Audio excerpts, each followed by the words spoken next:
And the continuing standoff saga at the KOJC compound in Davao City has yielded of late 2 alleged human trafficking victims and 7 policemen sustaining various bodily injuries dished out reportedly by Kibuloy fanatics. This as the police is carefully gathering more evidence of KOJC manufacturing self-inflicted injuries and acts of violence against the PNP.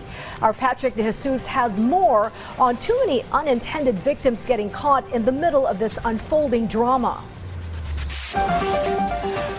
A broken nose, bruises, cuts, even injuries on the head, face, cheek, and other parts of the body. These are just some of the injuries sustained by 7 police officers during a confrontation with members of the KOJC as the PNP continues its operation at the KOJC compound in Davao City to serve a warrant of arrest against Apollo Kibuloy and other accused in the case of human trafficking and child sexual abuse.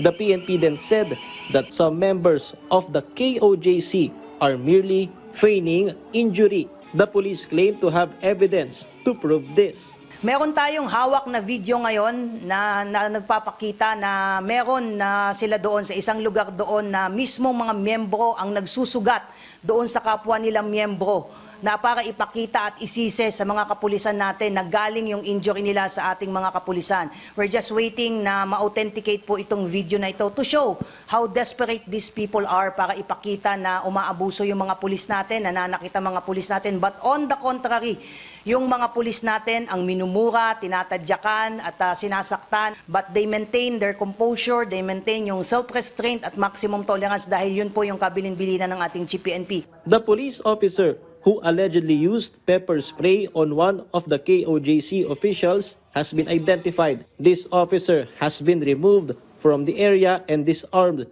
and may also face administrative charges. The police are now focusing on a particular area within the KOJC compound after their ground-penetrating radar detected signs of life or heartbeat at a depth of 20 to 30 meters below the ground.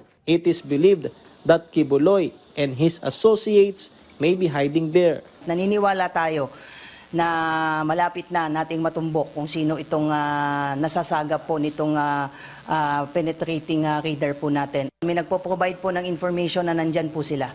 Kaya bakit gano'n na lang po yung desire po ng PNP na talagang halughugin itong mga particular na lugar na ito. But one of the challenges really is we are being impeded at talagang grabe yung resistance na nare-receive natin.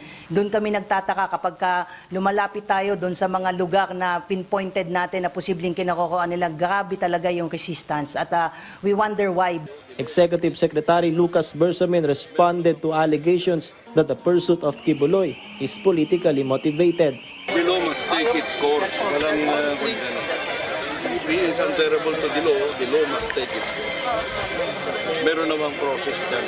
Meanwhile, 2 alleged victims of human trafficking were rescued by the PNP and DSWD at the KOJC compound. In 2022, one of the victims left home with a KOJC member who promised a scholarship in Cebu but was instead taken to Davao and not allowed to contact his parents. The Department of Justice and the Interagency Council Against Trafficking are now coordinating with the PNP and DSWD to provide necessary support to the alleged victims and help in the case build-up so charges could be filed should the allegations be proven. DOJ Secretary Jesus Crispin Remulla also encouraged other possible victims of human trafficking within KOJC to come forward to the authorities, assuring them of their protection. Patrick De Jesus from the National TV for a new and better Philippines.